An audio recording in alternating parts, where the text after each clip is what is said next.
ನಮಸ್ತೆ ಸರ್. ಎಲ್ಲಿಂದ ಬಂದಿದ್ದೀರಾ ತಾವು? ವಿದ್ಯಾಪೀಠ ಸರ್ಕಲಿಂದ, ಶ್ರೀನಿವಾಸ ನಗರಿಂದ. ಶ್ರೀನಿವಾಸ ನಗರ. ಈಗ ಇದೊಂದು ಆರ್ಟ್ ಮಾಡಿದ್ದೀರಾ, ನೀವೇ ಮಾಡೋದು ಇದು? ನಾವೇ ಮಾಡಿರೋದು. ಓಕೆ. ಏನು ಅಷ್ಟೊಂದು ಅಭಿಮಾನ ಅಪ್ಪು ಅವ್ರ ಮೇಲೆ? ಅಪ್ಪು ಅವ್ರ ಮೇಲೆ ಅಂತಲ್ಲ, ಎಲ್ಲ ಹೀರೋ ಮೇಲೂ ಅಭಿಮಾನ ಇದೆ. ಆದರೆ ಪುನೀತ್ ರಾಜ್ಕುಮಾರ್ ಒಂದು ಡಿ ಬಾಸ್ ಮೇಲೆ ಒಂದು ಕೈ ಜಾಸ್ತಿ. ಎಲ್ಲ ಕಡೆ ಹೇಳ್ತಾ ಇದ್ದೀನಿ, ಡಿ ಬಾಸ್ ಮೇಲೆ ಒಂದು ಸ್ವಲ್ಪ ಫ್ಯಾನ್ಸ್ ಕ್ರೇಜ್ ಜಾಸ್ತಿ ನಮಗೆ. ಆದರೆ ಎಲ್ಲ ಫಿಲಮು ನೋಡ್ತೀವಿ, ಎಲ್ಲ ಹೀರೋ ಮೇಲೂ ಅಭಿಮಾನ ಇದೆ, ಇಲ್ಲ ಅಂತ ಹೇಳಲ್ಲ. ಎಲ್ಲ ಕನ್ನಡ ಮೂವಿನ ಬೆಳೆಸಬೇಕು ಅಷ್ಟೇ ಇಂಟೆನ್ಷನ್. ಇವಾಗ ತೆಲುಗು ಮೂವಿ ಮತ್ತು ಈಗ ಬಾಲಿವುಡೆಲ್ಲ ಹೆಂಗೆ ಬೆಳೀತಾ ಇದೆ, ಅದೇ ಥರ ನಮ್ಮ ಕನ್ನಡ ಇಂಡಸ್ಟ್ರಿನೂ ಬೆಳೀಬೇಕು. ಎಲ್ಲರೂ ಬಂದ್ಬಿಟ್ಟು ಕನ್ನಡ ಫಿಲಮ್ ನೋಡಿ ಆರೈಸಿ ಅಂತ ಕೇಳ್ಕೊಬೇಕು ಅಷ್ಟೇ. ಈಗ ಅಪ್ಪು ಸಿನಿಮಾ ರಿಲೀಸ್ ಆಗಿದೆ, ನಿಮಗೆ ಎಷ್ಟು ಖುಷಿ ಇದೆ? ರಿಲೀಸ್ ಸಿಕ್ಕಾಪಟ್ಟೆ ಖುಷಿ ಇದೆ.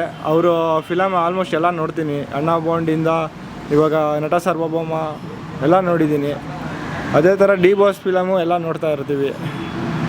ತುಂಬ ಖುಷಿ ಆಗ್ತಾ ಇದೆ. ಈಗ ನೀವು ಡಿ ಬಾಸ್ ಫ್ಯಾನ್ ಆಗಿ ಅಪ್ಪು ಸಿನಿಮಾ ನೋಡೋಕೆ ಬಂದಿದ್ದೀರಾ. ಅಪ್ಪು ಸಿನಿಮಾ ನೋಡೋರಿಗೆ ಏನು ಹೇಳ್ತೀರಾ? ಅಪ್ಪು ನೀವು ಡಿ ಬಾಸ್ ಫ್ಯಾನ್ ಆಗಿ ಅಪ್ಪು ಸಿನಿಮಾ ನೋಡೋಕೆ ಬಂದಿದ್ದೀರಾ. ಟೋಟಲ್ ಈಗ ಫ್ಯಾನ್ಸ್ಗಳಿಗೆ ಏನು ಹೇಳ್ತೀರಾ ಅಂತ? ಫ್ಯಾನ್ಸ್ಗಳಿಗೆ ಫ್ಯಾನ್ ವಾರ್ ಮಾಡಬೇಡಿ. ಎಲ್ಲ ಫಿಲಮ್ ಕನ್ನಡ ಮೂವಿನ ಫಸ್ಟ್ ಹೋಗ್ಬಿಟ್ಟು ನೋಡಿರಿ. ಇವಾಗ ಈ ಪುನೀತ್ ರಾಜ್ಕುಮಾರೇ ಅಂತ ಅಲ್ಲ, ಸುದೀಪ್ ಮೂವಿ ಮ್ಯಾಕ್ಸ್ ಬಂತು, ಎಲ್ಲ ಫಿಲಮು ಹೋಗಿ ನೋಡಿರಿ. ಏನಕ್ಕೆ? ಎಲ್ಲ ನಮ್ಮ ಹೀರೋಗಳೇ. ಇವಾಗ ತೆಲುಗು ಅವರು ಹಂಗೆ ಮಾಡ್ತಾರೆ, ಅವ್ರು ಹೀರೋ ಇವ್ರು ಹೀರೋ ಅಂತ ಫ್ಯಾನ್ ವಾರ್ ಮಾಡ್ತಾರೆ. ಅವರೆಲ್ಲ ಹಂಗೆ ಮಾಡಲ್ಲ. ಅದಕ್ಕೆ ಅವ್ರು ಬೆಳ್ಕೊಂಡು ಹೋಗ್ತಾ ಇದ್ದಾರೆ. ನಾವು ಫ್ಯಾನ್ ವಾರ್ ಅಂದ್ಬಿಟ್ಟು ಇಲ್ಲೇ ಇದ್ದೀವಿ ಬಿಟ್ಟರೆ ಮುಂದಕ್ಕೆ ಹೋಗ್ತಾ ಇಲ್ಲ. ಓಕೆ. ಇದೇ ವಿಚಾರದಲ್ಲಿ ಏನಾಗಿ ನೋಡಿ, ಒಂದು ತಿಂಗಳು ಮೊದಲೇ ಆಲ್ರೆಡಿ ಅಪ್ಪು ಸಿನಿಮಾ ರಿಲೀಸ್ ಆಗುತ್ತೆ ಅಂತ ಗೊತ್ತಿತ್ತು. ಹಾಗಾಗಿ ಮೊನ್ನೆ ಬಂದ್ಬಿಟ್ಟು ಸಡನ್ಲಿ ಬಂದ್ಬಿಟ್ಟು ಕರಿಯ ಸಿನಿಮಾ ರಿಲೀಸ್ ಮಾಡ್ತಾ ಇದ್ದಾರೆ.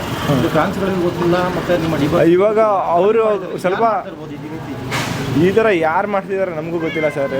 ಮಧ್ಯ ಸೆಂಟ್ರಲ್ಲಿ ಮೊನ್ನೆನೂ ಅಷ್ಟೇ, ಇವಾಗ ಪೊರ್ಕಿ ಮೂವಿ ಟೈಮಲ್ಲೂ ಅಷ್ಟೇ ಬೇರೆ ಮೂವಿ ರಿಲೀಸ್ ಆಗಿತ್ತು, ಪೊರ್ಕಿ ಮೂವಿ ಹಾಕಿದ್ರು. ಅಲ್ಲ, ಯಾಕೆಂದರೆ ಅಪ್ಪುದು ಬರ್ತಡೇ ಇತ್ತು, ಇವ್ರು ಮೊದಲೇ ಒಂದು ತಿಂಗಳು ಮೊದಲೇ ಪ್ರಮೋಷನ್ ಮಾಡ್ತಿದ್ರು.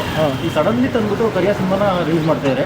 ಇದು ಫ್ಯಾನ್ಗಳ ಮಧ್ಯೆ ತಂದಿಡೋ ಕೆಲಸ ಮಾಡ್ತಿದ್ದಾರೆ ಅನಿಸ್ತಿಲ್ಲ. ಇವಾಗ ಅವ್ರು ಅರ್ಥ ಮಾಡ್ಕೊಬೇಕಾಗಿತ್ತು, ಆ ಟೈಮಲ್ಲಿ ಬಿಡಬಾರ್ದು ಅಂತ ಅವ್ರು ಅರ್ಥ ಮಾಡ್ಕೊಬೇಕು. ಥಿಯೇಟ್ರವರು ಅವರೇ ಬಿಡ್ತಾ ಇರಬೇಕಾದ್ರೆ ನಾವೇನು ಮಾಡೋಕ್ಕಾಗುತ್ತೆ? ನಾವಂತೂ ಫ್ಯಾನ್ ವಾರ್ ಮಾಡೋಕ್ಕಂತೂ ಯಾವತ್ತೂ ಹೋಗಲ್ಲ. ನಾವು ಮ್ಯಾಕ್ಸ್ ಮೂವಿಗೆ ಹೋದಾಗೂ ಅದೇ ಮಾತು ಹೇಳ್ತಾ ಇದ್ದೀನಿ, ಇವಾಗಲೂ ಅದೇ ಮಾತು ಹೇಳ್ತೀನಿ. ಇನ್ನೂ ನಾವು ರಿವ್ಯೂ ತೆಗೆದಾಗ ಫ್ಯಾನ್ಸ್ಗಳು ನಾವು ಸಿನಿಮಾ ನೋಡಲ್ಲ, ನಾವು ಬರಲ್ಲ, ಅಪ್ಪು ಸಿನಿಮಾ ಸಪೋರ್ಟ್ ಮಾಡ್ತೀನಿ ಅಂತ ಇದ್ರು.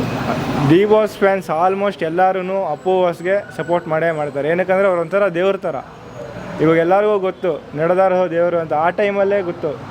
ಅವ್ರ ಥರ ಡ್ಯಾನ್ಸ್ ಆಡೋಕ್ಕೂ ಯಾರೂ ಇದಿಲ್ಲ, ಯಾರೂ ಇರೋದು ಇಲ್ಲ. ಕನ್ನಡ ಇಂಡಸ್ಟ್ರಿಯಲ್ಲಿ ಬೆಸ್ಟ್ ಡ್ಯಾನ್ಸರ್ ಅಂತ ಇದ್ದವರು ನಮ್ಮ ಪುನೀತ್ ರಾಜ್ಕುಮಾರ್ ಮಾತ್ರ. ಅವ್ರು ಮಾತ್ರನೇ, ಬೇರೆ ಯಾರೂ ಬರೋದು ಇಲ್ಲ, ಬರೋಕ್ಕೆ ಸಾಧ್ಯವೂ ಇಲ್ಲ. ಈ ಕನ್ನಡ ಇಂಡಸ್ಟ್ರಿಯಲ್ಲಿ ಸ್ಟಾರ್ಗಳು ಚೆನ್ನಾಗಿದ್ದಾರೆ, ಫ್ಯಾನ್ಸು ಚೆನ್ನಾಗಿದ್ದಾರೆ. ಈ ಮಧ್ಯೆ ತಂದಿಡೋರಿಗೆ ಏನು ಹೇಳ್ತೀರಾ? ಅವ್ರಿಗೆ ಏನು ಮಾಡಿ ಸರ್, ನಾಯೆಲ್ಲ ಬೊಗಳುತ್ತೆ ಅಂದ್ಬಿಟ್ರೆ ತಲೆ ಕೆಡ್ಸ್ಕೊಳಕ್ಕಾಗತ್ತಾ? ತಲೆ ಕೆಡ್ಸ್ಕೊಳ್ಳಲ್ಲ ಅಷ್ಟೇ. ಅವ್ರು ಹೋಗಿ ನಾಯಿ ಹೋಗ್ತಾ ಇರುತ್ತೆ, ಹೋಗ್ಬಿಟ್ಟು ಕಲ್ಲೋಡಿರತ್ತಾನೆ ಅಟ್ಯಾಕ್ ಮಾಡುತ್ತೆ. ಅಷ್ಟೇ ಹೇಳೋದು ನಾನು, ಅಷ್ಟೇ ಸರ್.